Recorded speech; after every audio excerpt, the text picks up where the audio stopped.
क्या हो रही है? तुम एमन और आयशा का रिश्ता तय कर रही हो? आज तो मैं आयशा का रिश्ता पक्का करके ही दम। सबके सामने इज्जत की धज्जियां उड़ती हैं तो कितनी तकलीफ होती है। जो जंग ढकी छुपी थी ना, वो अब सरेआम हो गई है। जंग है तो जंगी से।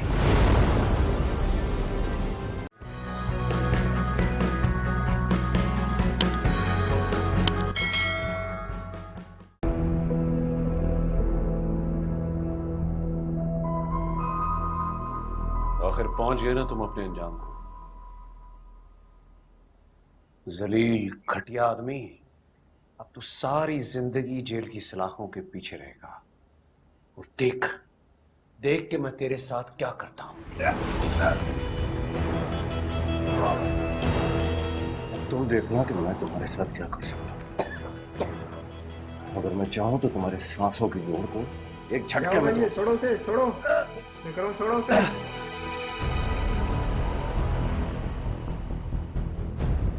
जाओ, ये आखिरी मेहरबानी मैंने तुम पे कर दी। आज से रिश्तेदारी खत्म और दुश्मनी शुरू। जो दुश्मनी तुमने शुरू की है, अगर इसे अंजाम तक मैं पहुंचाऊंगा।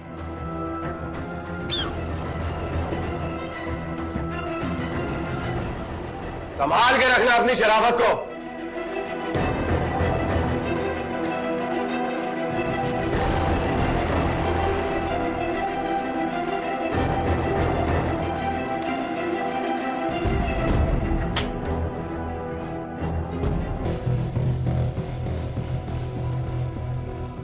कहा था ना मैंने कि मेरे ताल्लुकात ऊपर तक।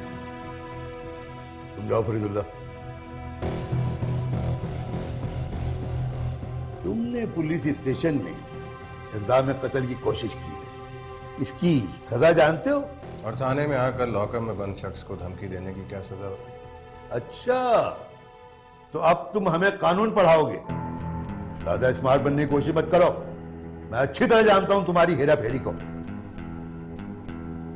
जमानत आई है तुम्हारी, और तुम जानते हो ये जमानत क्यों आई? क्योंकि तैमूर ने इस मुआशरे के हर शरीफ आदमी की तरह मुजरिम को सजा दिलवाने के बजाय अपनी इज्जत को तरजीह दी है। ख्याल रखना कहीं तुम उसकी तरजीह को बदल न दो। अगर ऐसा हुआ ना तो तुम्हारे सरपरस्त करता धरता भी तुम्हारी जमानत करवा नहीं सकेंगे। एसपी साहब, आप धमकी दे रहे हैं मुझे? नहीं, ये तो तुम्हारा काम है। मैं तो तुम्हें सिर्फ वार्न कर रहा हूं। ये जो मुजरिम पुलिस वालों को बेबस समझ लेते हैं ना, पुलिस वाले इतने बेबस होते नहीं हैं। वो तुमने इनकाउंटर तो सुना होगा ना, पुलिस मुकाबला जिसमें लोग मार दिए जाते हैं।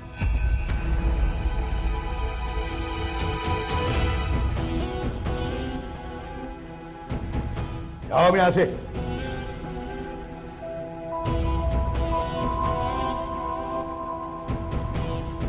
तुम्हारी खातिर मैंने एक शरीफ और घरेलू औरत को छोड़ा, जिसकी सजा मैं आज तक भुगत रहा हूं। तैमूर, आप मुझे कोसने के अलावा ये बताएंगे आप कहां थे? आवाज नीचे। बहुत बर्दाश्त कर ली मैंने तुम्हारी और तुम्हारे भाई की बदतमीजियां, अब और नहीं। बहुत हो गया। मैंने बदतमीजी की? आप बाबर की बदतमीजी की सजा मुझे दे रहे हैं? बदतमीजी?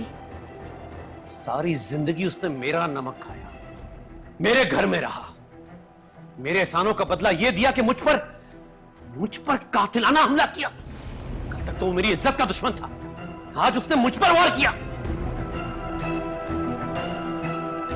तुम्हें पता भी आंटी का, वैसे भी आंटी परेशान है। अच्छा, आंटी परेशान है और हम?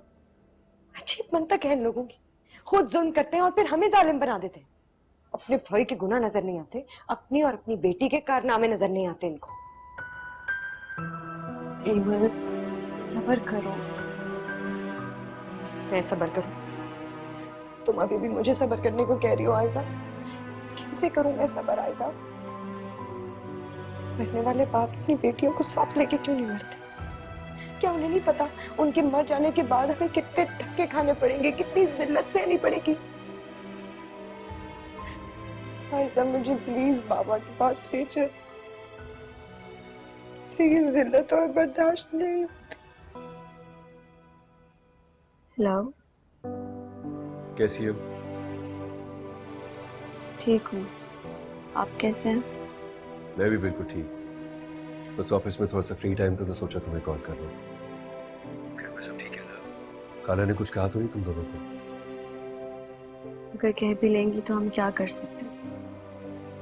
बेबस इंसान क्या कर सकता है? ऐसा हौसला रखो, सब ठीक हो जाएगा। कहते हैं ना कि हर गम के बाद खुशी जरूर मिलती है। खुशियाँ कितनी छोटी होती है ना है, और गम कितने दायमी। खुशियाँ आती और पल भर में चली जाती, लेकिन गम मरते दम तक हमारे साथ रहते हैं। ऐसा तुम इतनी जज्बाती क्यों हो रही हो? कोई बात हुई है क्या? नहीं, कोई बात नहीं। आप काम करें, मैं अपनी बातों से आपको भी परेशान कर दूंगी। मैं बाद में बात करती हूँ आपसे। अल्लाह हाफ़िज़।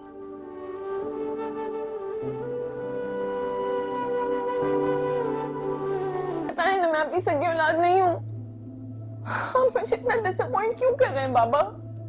क्या आपको मुझसे बिल्कुल मोहब्बत नहीं है?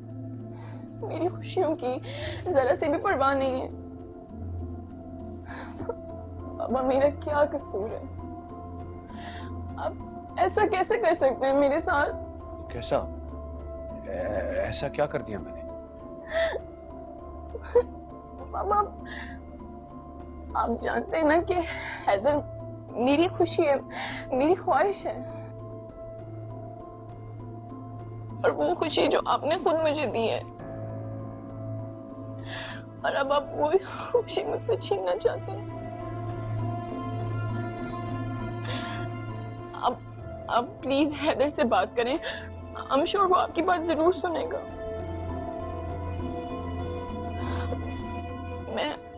एंड आई प्रॉमिस मैं आज के बाद लाइफ में किसी भी एक चीज की आपसे रिक्वेस्ट नहीं करूंगी, किसी भी एक चीज की रिक्वेस्ट नहीं करूंगी, मगर प्लीज मेरी मोहब्बत और हैदर मुझे दे दें।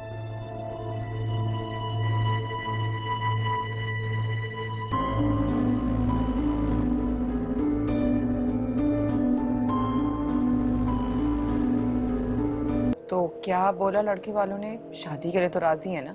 हाँ हाँ, क्यों नहीं, जैसे आप चाहेंगी। लेकिन लड़के वालों की एक शर्त है, लड़की खूबसूरत होनी चाहिए।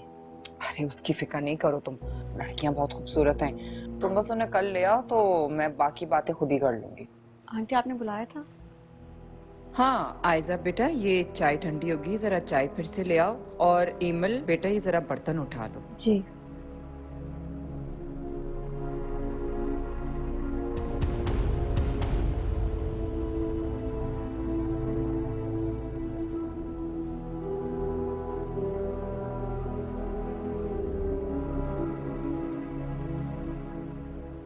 वैसे बच्चियां तो बहुत प्यारी हैं, क्या इनके आगे पीछे कोई नहीं है?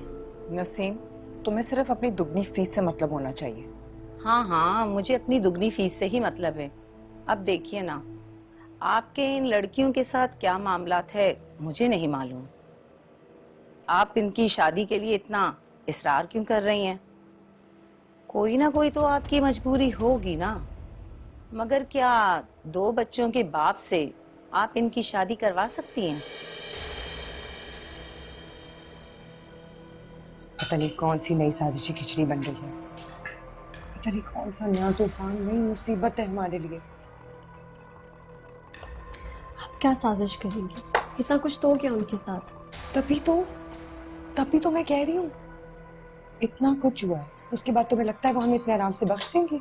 हेमल, हो सकता है कि उनकी कोई जानने वाली उनसे मिलने आई हो। तुम क्यों सोचती रहती हो इस तरह से? मैं चाय लेके नहीं जाऊंगी।